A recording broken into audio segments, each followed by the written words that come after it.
After he did that, after he completed that graduate degree, he then returned to Israel and graduated from a course of study with the Israel Ministry of Tourism. And today, amongst many, many other things, he's a licensed tour guide there.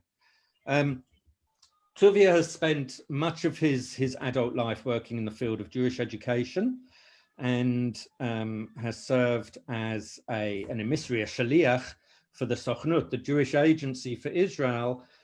He served as their Director of Israel and Zionist Education at the Board of Jewish Education of Greater New York. He's been a lecturer and educational guide at the Alexander Muss Institute for Israel Education in Israel for over a decade, and has lectured at both Bar Ilan University and the Hebrew U. He's authored several books, one of which is entitled For the Sake of Zion, which is a curriculum of Israel studies. And another one is Moral Dilemmas of the Modern Israeli Soldier. So I would recommend you seeking those out and reading them. So it's very clear that we have a very talented and very experienced guide with us tonight. So without further ado, just before I pass you over to Tuvia, all I would ask is that everyone turn off their video, their individual video, and to mute their audio, just so that we can focus on our speaker. And you're free to send any questions, to submit any questions via the chat facility, and we'll sort of remind you periodically throughout the next half an hour to 40 minutes whilst Tuvia presents about Ilan Ramon to submit any questions. So please, as I've just said, please do help us out by turning off your videos and turning off your audio, and sit back and enjoy. So without further ado, I hand you over to Dr. Tuvia Book. Hello and good evening. So am I on a co-share, Steve? Sorry? Yes. I was just checking I was on a co-share, co-host. I can share the screen soon. Okay, excellent. All right, good evening, everybody. So after that introduction, you won't be surprised to be hearing the Queen's English. I try not to talk with too heavy South African accent so you can understand me. But what I'm going to be talking about tonight is an individual who basically redefines a very common used word. Usually when you use the word hero, we think about, so-and-so is a hero because he scored the last minute of a football game or this or that. The true definition of a hero can be summed up in one word, and that is selflessness, utter, total selflessness. To put everything above yourself. Ilan Ramon was such an individual. Ilan Ramon, Colonel Ilan Ramon, I had the distinct pleasure of meeting a few months before his mission. As Steve mentioned, I was serving as an emissary, as shaliach in New York. And we had a meeting of all the Jewish agency shlichim. It was actually up in Philadelphia. And Ilan Ramon was the guest speaker. And they introduced him. And they gave such an introduction. Colonel Ilan Ramon, Israel's first astronaut, the hero of the Iraqi nuclear reactor operation. And by the time they'd finished the introduction, we expected someone to walk in 6'6" tall with a leather flying jacket and aviation spectacles and cool background music. Instead, this little guy walked in with a huge smile on his face from ear to ear, spoke to us for 20 minutes and didn't once speak in the first person. That's what I remember most about his speech. He always talked about we, and the Jewish people and the Israelis and the enterprise of all of us together. It was just phenomenally humble, and he had a lot to be humble about. And I remember that incredible feeling as all over the world, everybody stopped. Suddenly all the Jews are united, Israelis, Jews around the world, to watch the first time ever an Israeli astronaut go to space. And just to think what he symbolized, literally the son and grandson of Holocaust survivors who were liberated from Auschwitz. And here he is, not wearing a yellow star, but wearing proudly a blue star on his sleeve and going up to touch the stars. The emotion was incredible. And I remember we all rushed to our televisions 2 weeks later after Shabbat to watch the shuttle land, and the shock and the horror when we saw that just 16 minutes before the landing time, the shuttle imploded and exploded. And the shock was felt around the world, not just amongst the Jewish people, of course, but for anyone who understood the very best of humanity had been aboard that shuttle. Now, with these stories, it helps start logically at the beginning. So I'm going to switch to a slide presentation show right now. And I'm going to talk through the slides so we understand the remarkable journey that Ilan Ramon took in his life. Even though he only lived for 49 years, he managed to accomplish more in those 49 years than most of us could dream of accomplishing, and not in one, but in 2 lifetimes. A life packed with meaning and purpose. So, dramatic pause. Okay. Here we go. Okay, we'll start off with the Israeli Air Force itself. Ilan Ramon started his career off in the Israeli Air Force as a pilot. Now you look at this unusual picture over here, especially because this part of it's very unusual. And everyone knows that Israel has a mandatory draft. You don't have a choice. Unless you're ultra-Orthodox, you can get an exemption based on Torah learning. And most do, even though not everyone does. But most Israelis are drafted at the age of 18. The one unit you can't be drafted to, of course, is the Israeli Air Force pilots course. They have to send you an invitation. And what's an invitation based on? It's based on 3 things. One is your ability academically. The other, of course, is your social ability and your physical ability.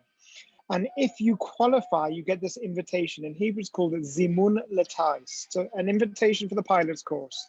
Now, just because you get the invitation, it doesn't mean you can go out and buy your aviator glasses and leather jacket. It means you're invited to start the course. It is the most difficult course in the Israeli military. It is a 3-year training course. And when you finish, you also finish with an undergraduate degree in aeronautical engineering as well.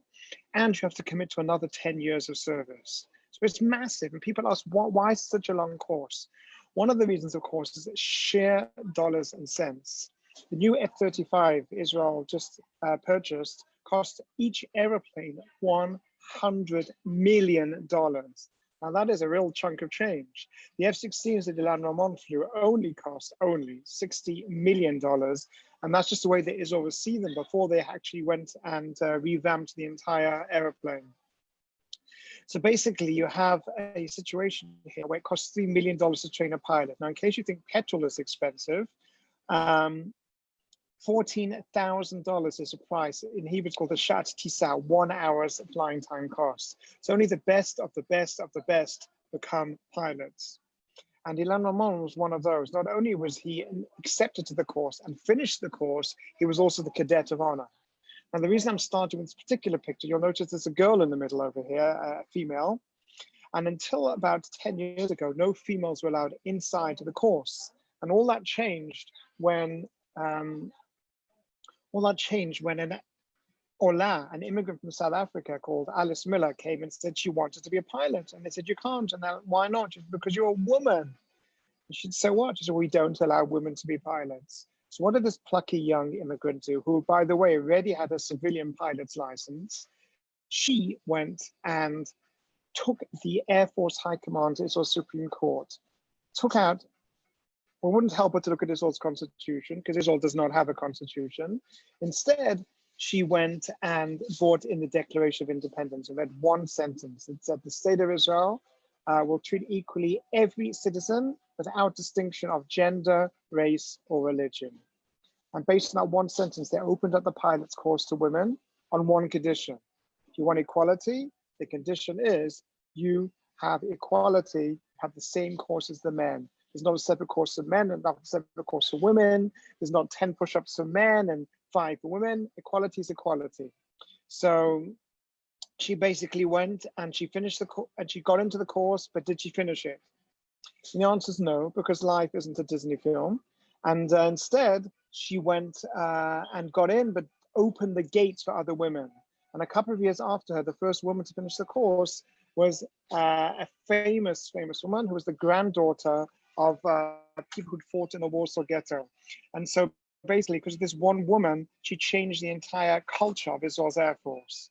And Ilan Ramon also is an individual that made a huge difference in life. He started off by finishing the course as the cadet of honor. Now, in a remarkable turn of affairs, a generation later, his son, who we'll talk about briefly, Asaf, also finished as cadet of honor. This has only ever happened once in the Israeli Air Force, the cadet of honor for the entire Air Force course. Now, what made Ilan Ramon jump to fame? That was something that happened in 1981. I presume you guys can all see this map. And again, you're all welcome to share comments on the chat section. And we will read them afterwards and answer the questions. So if you're looking at this map over here, you notice there's a red line from Eilat to a place called Ost-Iraq. Now, today in the Middle East, we have a situation where there's a country starting with I that threatens to destroy Israel if it acquires nuclear potential. That country is called Iran. And one thing we've learned as Jews, if someone says they're going to destroy the Jewish state, believe them. Back in 1981, there was a country next door called Iraq who were this close to building a nuclear reactor. It had been built by our good friends, the French people, and they were literally a few weeks away from becoming operational. Israel's prime minister at the time, Begin, said to the head of the Air Force Command, when he called him and said, listen, my sister and my parents were killed in the Holocaust, and on my watch, there will not be a second Holocaust. Is there any way that we can stop this reactor becoming operational? The head of the Air Force called in his head of operational commanding, a guy called Ilan Ramon, the Ilan Ramon, and said, how can we stop this? Ilan went away to his lonely riders gallery and came back with a crazy plan. And this was his plan, guys. He said, we are going to fly. We can. The only way to stop this reactor going operational is to fly 2,000 kilometers over enemy territory, fuel one on the way there, way back, with 8 F-16s flying them tip to tip at 400 feet. That's 100 meters, 120 meters above the Earth.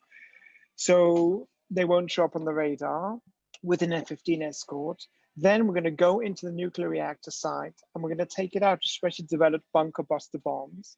And the last plane in is the most dangerous plane because the element of surprise has been lost. When we turn around to come back, we need to fly 2,000 kilometers back. We can't refuel, or we might just land on the fumes of our petrol, providing we haven't been shot down over the reactor. Now, it sounds like Mission Impossible. And then Ilan Ramon paused and said, I would like to volunteer on the mission, and I would like to be the last pilot in. And everybody was shocked, and they said to him, well, we don't understand. You just described Mission Impossible. What do you mean you want to be the last pilot in? And he said, I just, one second here. I'm just having a technical glitch over here. Hold on.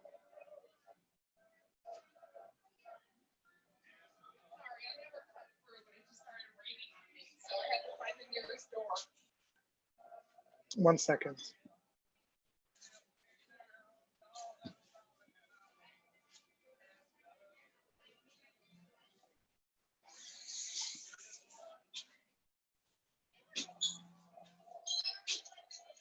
Okay.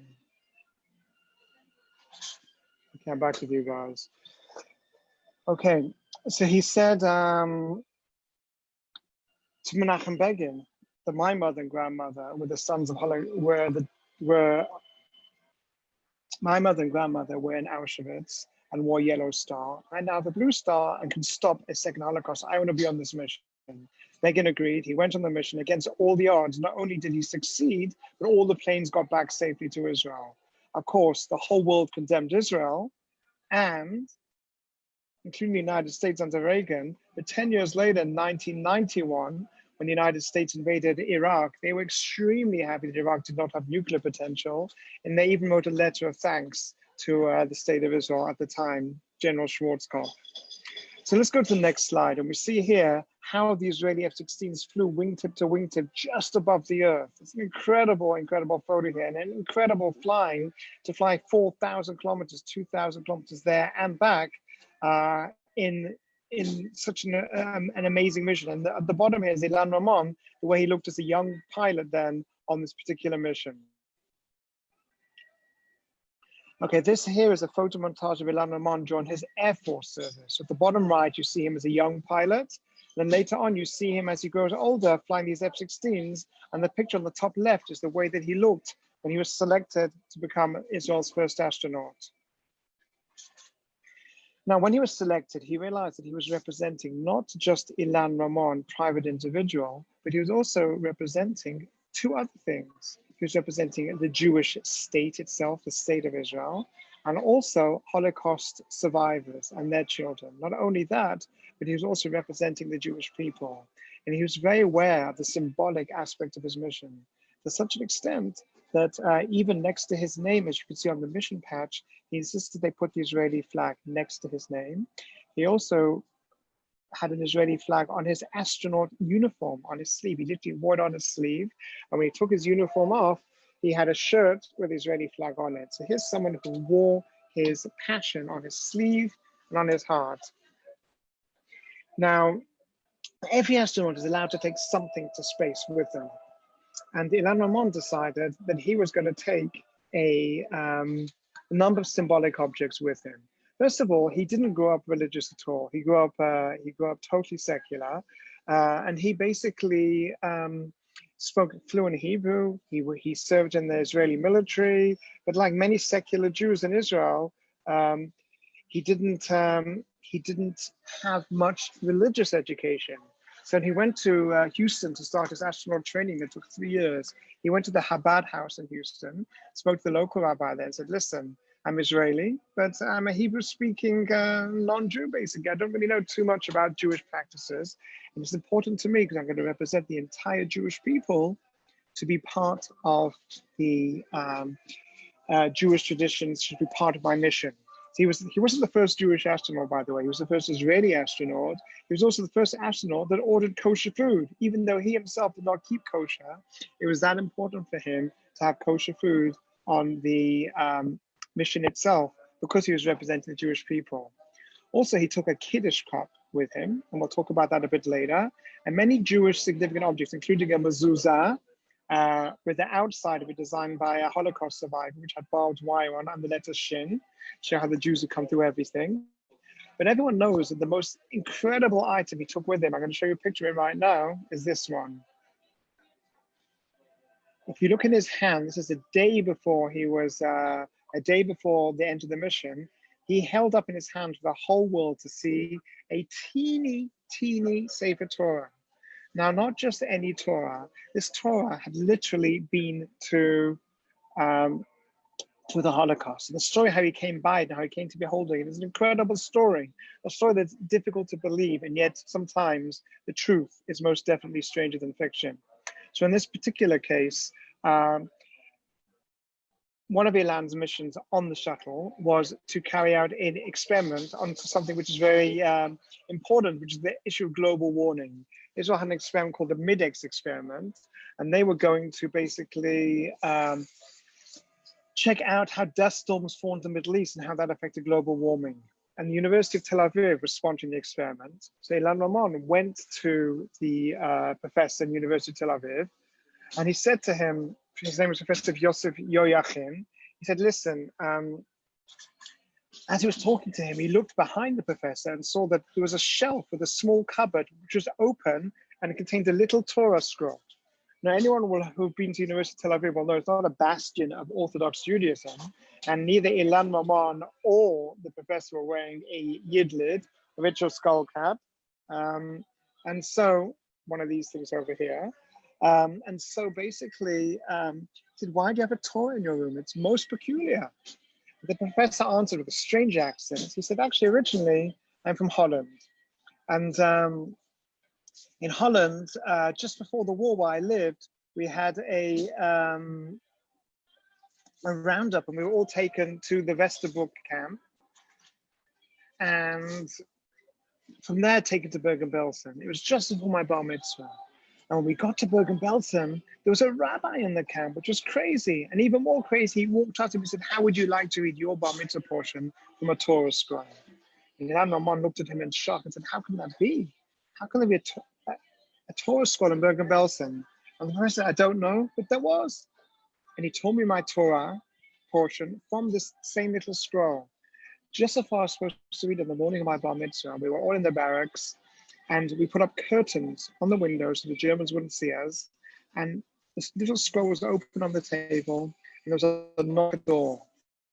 We were sure being caught, Yet, when the door opened, we saw the camp underground had brought my mother to watch me read my bar mitzvah, the professor recounts. She saw me read my bar mitzvah and turned around and was taken back to her barracks, and I never saw her again. At the end of the ceremony, the rabbi put the Torah into my hand and said, I probably won't survive, but you will. I want you to take this little Torah and I want you to promise to tell the world what happened here and to tell the world how our traditions and our Torah are what keeps us Jewish. Please promise. And this 13-year-old boy, he's recounting years later, said, I promise, but never knew how he was going to fulfill that promise to the rabbi. Decades later, in walks Ilan Ramon and says, I need to take this Torah to space. And the professor was incredibly moved. He said, for all my life, I've wondered how to fulfill my promise to this rabbi. And now billions of people are going to see this Torah. They're going to see my Torah from Bergen-Belsen and understand this is what keeps the Jewish people alive, our traditions, our community, our attachment to the land. And with deep emotion, he entrusted the Torah to Ilan Ramon. And Ilan Ramon, of course, held up this Torah, and the whole world did see it. And for a little moment, it floated from his hands, and he grabbed it and pulled it back again and showed it to the world. I'm now going to pause my slide presentation and go to a short 2-minute video clip about this Torah.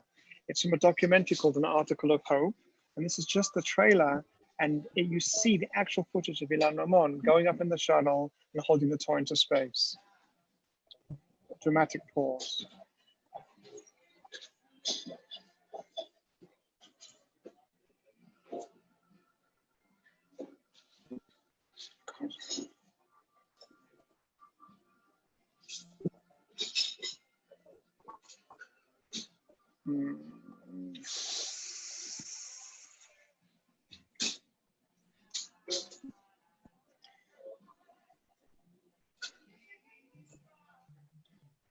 Okay, so it's not loading. I'm going to send the link to Steve later, and he'll send it to you guys who are on this talk.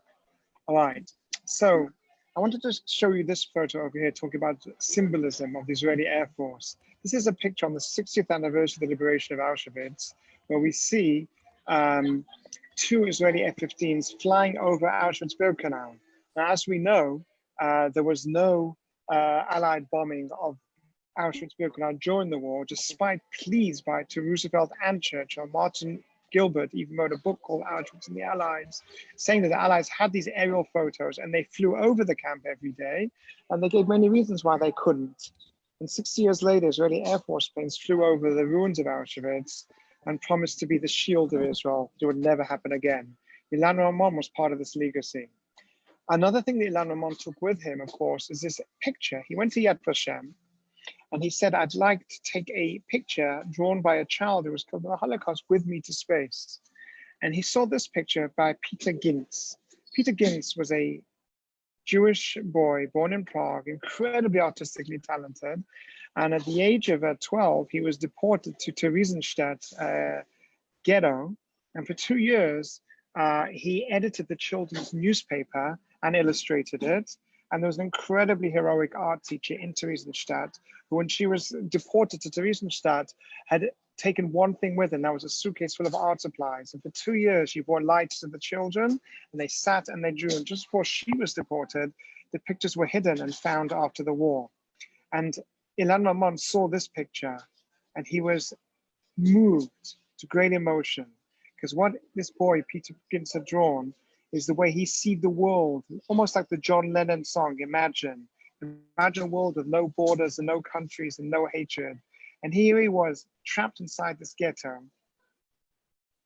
imagining being on the moon and looking at the bright globe of the world where we can focus on peace and love, what we have in common, and not on hatred and death, but rather on life. Ilan Ramon took a copy of this picture also with him to space as well, amongst his symbolic objects. When he was floating above the planet Earth, he crossed over Israel.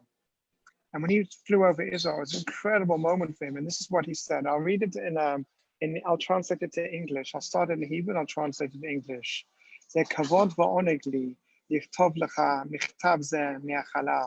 It's an honor and a privilege for me to write this letter from space. Today we flew over Israel. We saw clearly Jerusalem. And when we looked, and at the same time I was looking at our capital, I said a small prayer, Shema Yisrael. We are working for the goodness of all mankind. And from space, the whole world looks like one unit without borders. Therefore, I want to call from above. Let's work together. Let's work for peace. Let's work for a better life for everyone in this world. And that was Ilan Ramon's message. As he stood here with his Israeli flag on his sleeve, his message was, we are all made in God's image. And when we are in space, that becomes much clearer. When we remove far away, because we have to work for the greater good of all humanity. And every single person on the space shuttle with him was the best that humanity had. There was a doctor who was born in India. There was an African-American doctor. There was incredible American astronauts. And every single one represented putting aside what divides us and focusing on what we have in common. It was an incredible mission. The people on it were all incredible.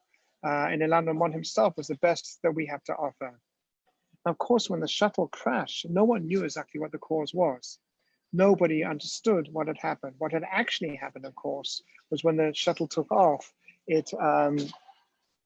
were a small piece of foam broke off the booster rocket, knocked out a few heating towers on the left wing.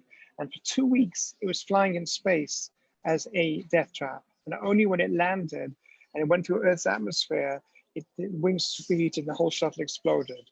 But no one knew exactly that $1 billion space shuttle had been brought down by 4 broken heating tiles initially.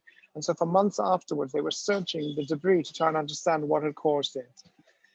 And as they were searching, trying to piece it together, about 2 months afterwards, a Navajo tracker found this, a scrumpled piece of paper in a field in Texas. And when he looked closely, he saw that there was symbols on it, but they weren't in English, they weren't mathematical numbers. He thought maybe some kind of NASA code. He didn't know what it was.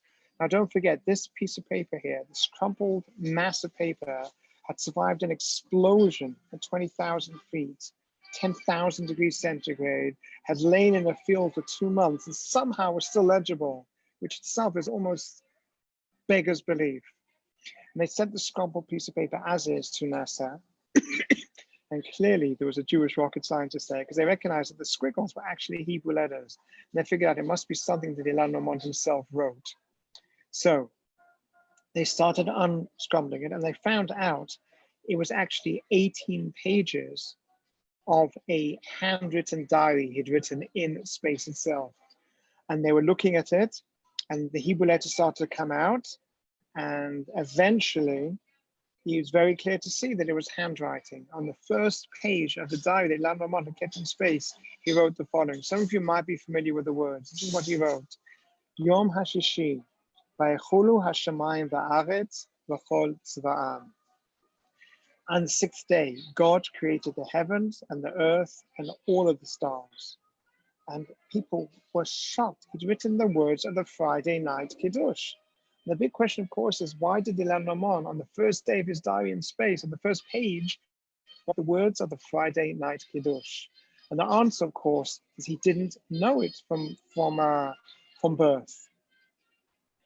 He didn't know how the words went. So he wrote it down because he said, I'm going to say Kiddush in space. And he spoke to the Bavitch, the Chabad rabbi in Houston, and said, how do I say Kiddush in space? And the Chabad rabbi said, well, this is a bit of a problem because when you're in space, every 60 days is Rosh Hashanah, every 14 hours is Shabbat. What do? We have a problem, Jerusalem.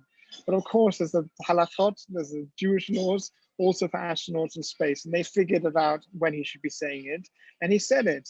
Now imagine being in space and surrounded by heavens and earth and stars and saying those words that we mumble every Friday night. It was the 6th day and God created the heavens and the earth and all of the stars and seeing them all around you. What a magic moment that must have been. And even more magic is this actually survived, that incredible infiltration, the massive flaming. Of course, the big question is, how were the astronauts identified? And the answer is their dental records. Here we have a picture over here of Ilan Ramon's oldest son, Asaf, with his widow, Rona. And this is when Ilan Ramon's body comes back to Israel. Asaf was 16 years old, and he said, I would like to be like my father. Now that's the most incredible thing as a parent, when your child wants to be like you. And Ilan Ramon's son, Asaf, very much wanted to follow his father's footsteps. He wanted to be a pilot, he wanted to be an astronaut.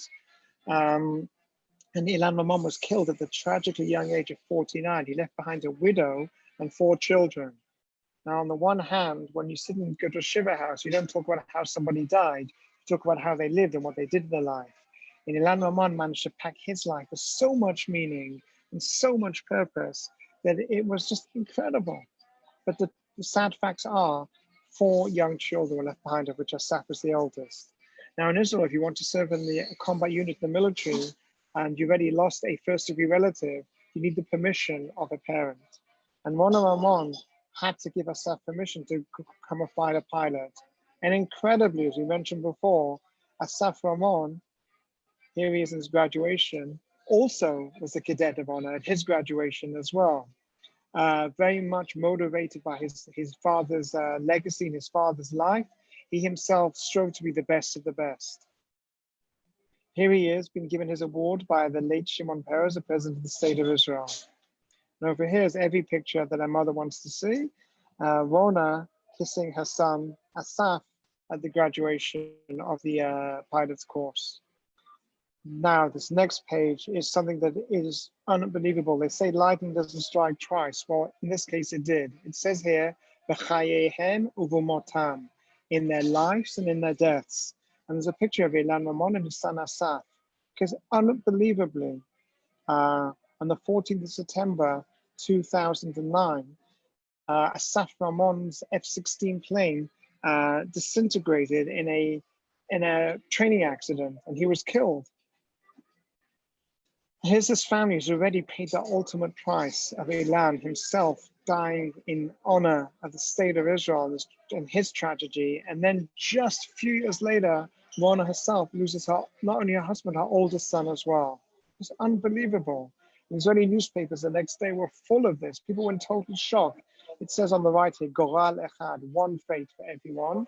And Kamo Abba, he was like his dad in every way.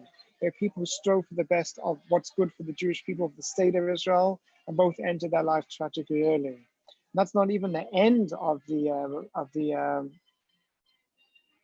Ramon tragic story, because just a year after Israel's latest airport in Eilat, the Ilan and Asaf Ramon airport was opened by Rona Ramon herself.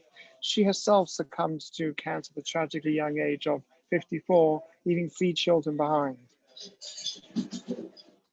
Now, the last day that Ilan Ramon was able to send a message to his family, he sent them a song. And the song was a song written by Rachel the poetess, an incredibly well-known song in Israel called Zemenoga.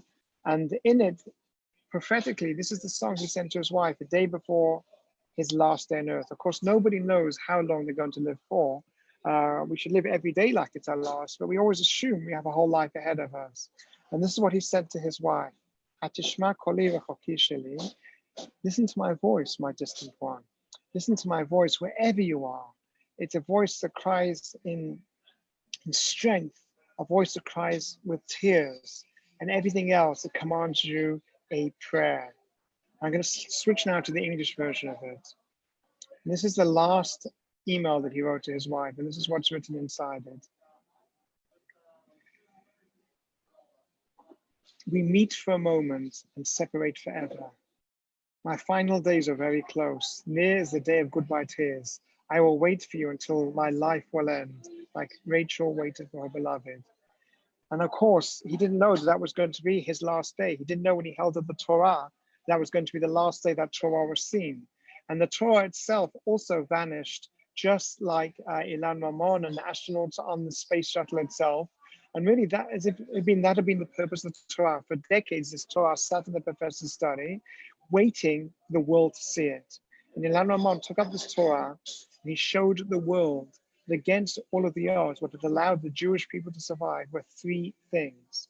One is our sense of tradition, our shared tradition, our Torah itself, that we took with us everywhere we went, in good times to bad times. From Australia to Afghanistan, we had our Torah, we had our traditions. The second thing he taught us all is our community, Torah Yisrael, Am Yisrael, the nation of Israel, the people of Israel. Just like in medieval times, you could go to a synagogue in any city in the world, and you'd be welcomed in, and if you got into trouble, you'd be redeemed by the local community. Even today, we have this thread that connects all of Jewish communities together wherever we live. We're all brothers and sisters.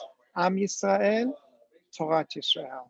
But the mortar that holds those two bricks together was what Ilan Ramon himself represented. That, of course, is the land of Israel itself, Eretz Yisrael, Medinat Yisrael. Ilan Ramon represented all three of these things, with his Israeli flags, with his background as the son and grandson of Holocaust survivors, with his achievements as a pilot, as an astronaut. He wanted us all to know that his mission was deeply symbolic. It wasn't just a man going to space. It wasn't just Ilan Ramon going to space. Rather, it was an Israeli Jew, like a phoenix from the ashes. The state of Israel itself rose after the Holocaust, and so did Ilan Ramon go up into space and vanish in a blaze of glory. Now again, no one knows how long they've got to live. We could live a long, meaningless life. We could live a short life packed in meaning. What Ilan Ramon taught us is make sure that every single day counts. Pack every life with purpose and meaning. And most importantly, not just for yourself. Our role of Jews in this world is to make sure that we leave a better world behind us. Just as Ilan Ramon's experiment was about global warming, so we should also strive to make a better world. But the things that do remain behind after us, what is our eternity itself? Ilan Ramon taught us this lesson as well, are three things. Our children, Ilan Ramon's children in this case, or our own children, our Yiladim, our Maasim Tovim, our good deeds, and of course, what we create to make this world better. And Ilan Ramon, in his 49 years, taught us all this incredible lesson that we should always strive for the betterment of our people, our state, our religion, and the planet that we live in.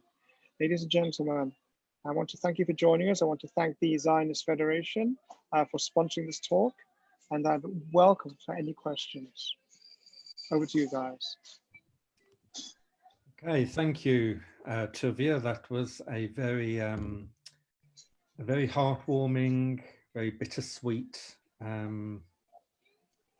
recollection of a, like you say, a very selfless and amazing Israeli man, a hero. You mentioned and you showed an image of Asaf, his eldest son, and his widow Rona, standing by what looked like a coffin, but then you also mentioned, if I'm not mistaken, that nothing was found from the wreckage. So are we to assume that his body was never recovered? You mentioned that Torah was never found.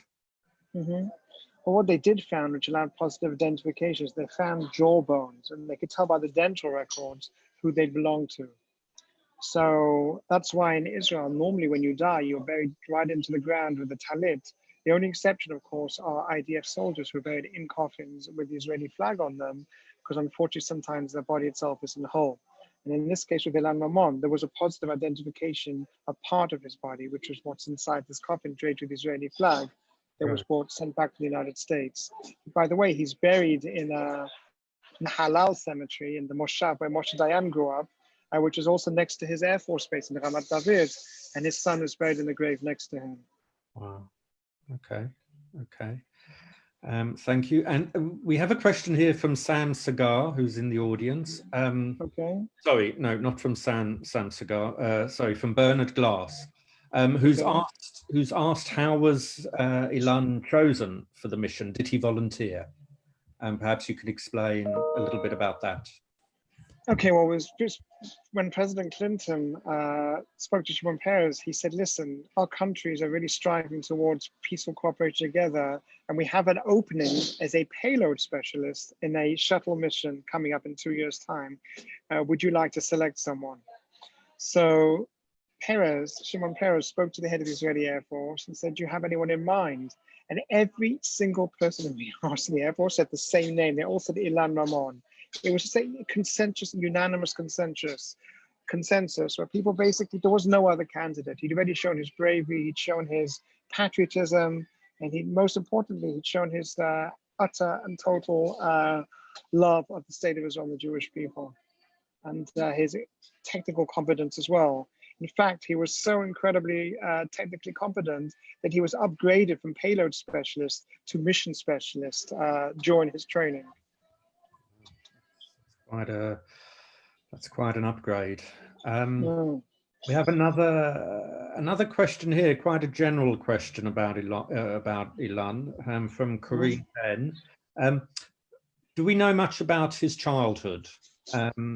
You spoke of his secular nature. That's presumably because his parents raised him as such. Does that perhaps, his secular nature, does that have anything to do with his mother having come through the Holocaust and perhaps having lost some faith? It's a very good question. At the end of the day, his father, by the way, Ilan Ramon's name was changed when he went to the Air Force. His birth name was Wolfowitz, actually. His father hadn't been to the Holocaust. His father was a Sabra who actually fought Israel's War of Independence. So you had two very different kinds of parents. On the one hand, the mother and grandmother who'd been from Auschwitz to Israel, and the father who was the labor Zionist Sabra who fought in all of the wars. We always had that question about nature and nurture. In this case, Ilan Ramon was raised in the suburb of Omer, which is a suburb of Beersheba, where there's a lot of intellectuals, a lot of academics, a lot of people who work in Sorka Hospital. The doctors live in this particular suburb. And he was given an incredible top-class secular education. As far as faith after the Holocaust, it's a difficult question to answer, and to understand as well. My late grandfather lost his entire family in the Shoah. And when he came to England, he was a Hasidic Jew, shaved off his beard and his peyot, but still remains traditional. Some people, it strengthens them, some people, it weakened them. In Ilan Ramon's case, he grew up as a proud, patriotic Zionist Israeli, but religion was very much not part of his upbringing. And that's why he did a fast catch-up course when he went to Houston, realizing he was representing not just Israelis, but also the Jewish people globally. We have another question here. Now, them on your screen. I know that, sorry, whoever has their audio on, please switch it off, as we're hearing quite a bit of feedback via that. Thank you. So we have another question here from Bernard Glass. Look, we're all aware that Ilan Ramon was Israel's first astronaut, and thus far he's been their only astronaut. But Bernard Glass asks, is it true that there have been many Jewish astronauts? So not necessarily Israeli, obviously, but Jewish astronauts. There have been some Jewish ones, but none of them were overtly Jewish. None of them had asked for kosher food before, and none of them, and in a tremendous parallel, tragic parallel, the only other shuttle disaster, of course, was the Challenger back in 1986 that exploded on takeoff. And the teacher, the civilian teacher, Judith Resnick, who was on that shuttle flight, was also Jewish as well. And there had been two other American Jewish astronauts, but again, none of them were practicing observing, and none of them took any symbolic articles to space with them. They were basically born Jewish, but weren't practicing Jews. Okay, thanks.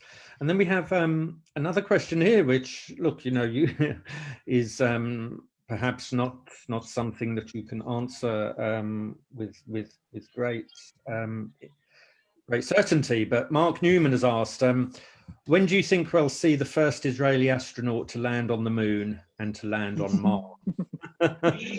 Well, Mark Newman's guess is as good as mine. We almost landed a spaceship on the moon. It actually did land, but like in typical Israeli fashion, it crash landed last year. But it was incredible we even got it to the moon itself. Yeah. And the glitch was caused by the British-made engine, but we'll talk no more about that.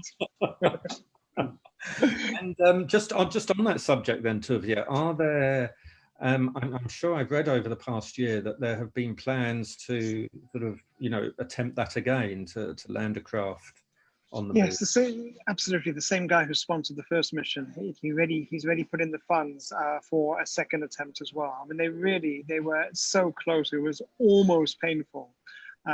We were missing about 4 feet. Mm-hmm, mm-hmm. You spoke about Asaf, who very obviously, followed in his father's footsteps, wanted to be like his Abba, and we're aware that there's 3 other children who survive them. Just a very brief question: have any of them followed in Ilan's footsteps? Do you know? No. Well, that's very interesting. After Asaf was killed, the press somehow got the news for his mother, which is just incredible. They were waiting outside the house when she came home and asked her what her thoughts were. And she hadn't actually officially been informed by the Air Force that her son had been killed. Mm-hmm. So after this tragedy, this heartless tragedy, there was a pact in Israel to give utter and total privacy to the remaining 3 children. And that has been honored. And so that is the reason I or anyone in Israel knows nothing about the other 3 children, because they've been given the privacy that they deserve. Absolutely. No, as they should. And I know the answer, and I suspect lots of other people in the audience may know, but for those who might not know, are there any monuments to Ilan Ramon in Israel? Okay, well, the best monuments are the living monuments. Rana Ramon, in her short life before she passed, founded the Ilan and Asaf Ramon Foundation, which encourages children from both Muslim, Christian, and Jewish Israeli children to scientific experiments and discovery, and basically gives scholarships to any Israeli citizens, irrespective of their gender or religion, who want to pursue a career in science and hopefully become Israel's second astronaut. So you have the Ilan and Asaf Ramon Foundation. You also have in Mesper Ramon itself, the visitor center was closed for many years and reopened a couple of years ago with a tremendously moving exhibit on Ilan and Asaf Ramon, including a film which actually has footage of the last conversation that he had with his family before the shuttle exploded from space itself. So that is well worth a visit next time you're in Israel, the Mesper Ramon Visitor Center. And finally, as I mentioned before, Israel's latest airport, just north of Eilat. They closed down the old airport in Eilat, built a new airport a few kilometers further to the north, state-of-the-art airport, which also with the peace with Jordan, with one day we hope Jordanian and Israeli planes will both be using this airport. It's situated right on the border in the Arava, and that is called, the official name, Ilan and Asaf Ramon Airport. And anyone who lands in Ben Gurion Airport will notice the whole arrivals terminal is actually named the Ilan Ramon terminal as well. Yeah, absolutely. How amazing. But of course, the most importantly, just to finish off, is the name itself, the name of Ilan Ramon and his legacy. We learn as Jews, it doesn't matter how long you live, it matters what you do with the life that you live. And Ilan Ramon's name is still spoken with awe and reverence throughout Israeli society. For sure. So just a couple of more questions for you. In terms of the nuclear reactor, in terms of Ilan's place in helping to destroy the nuclear reactor in Iraq, someone here, Edward Phelan, asks, do you think it can be positive, for example, that Ilan Ramon helped prevent not only a war in the Middle East, but perhaps even a world war? It's a very interesting question, and the answer I could say was probably yes, because we all know that 10 years after the operation itself, America launched Operation Desert Storm, and people always think that the next major war will break out somewhere in the Middle East. And if Saddam Hussein would have had nuclear capacity back in 1991 and the Israeli mission had failed, then the chances are those nuclear weapons might have been used against the United States. So this is all one of those what ifs. We will never know, of course. And they might have responded in kind, and the Soviets might have been pulled in, and who knows what could have happened. But none of it happened because it was basically stopped before it become operational. And also, if we talk about the what ifs, it would have become operational. That would have presented a clear and present danger to the state of Israel. And to this day, if any country, including Iran, tries to get the potential to destroy the Jewish state, the reason we need to stop them is for something called the Begin Doctrine. And Menachem Begin said, there will never again means never again, as long as there is a Jewish state. Mm-hmm. Yeah. Okay, well, thank you, Tuvia. It's, you know, I'm seeing a few remarks in the chat that, you know, thanking you for an excellent presentation. It's certainly been a very engaging one, a very inspiring one, despite the, you know, the tragedy of Ilan's life being brought to such a tragic end, and obviously then his eldest son and his wife. But it's nonetheless a very inspirational story. So thank you for joining us. Thank you everyone for joining us this evening. We hope you all enjoyed it, and that you've each managed to take something, you know, to have learned something in this, and taken that away with you. So thank you very much. Be sure to look out for our newsletter and on our social media for future webinars. And I think that all that remains is to just say thank you to everyone. And again, thank you to Tuvia. Thank you very much, everyone. Yes, Good night. I'd like to thank my sponsors and wish everyone a Shana Tova. Yes, Shana Tova, everyone. Thank you. Bye-bye.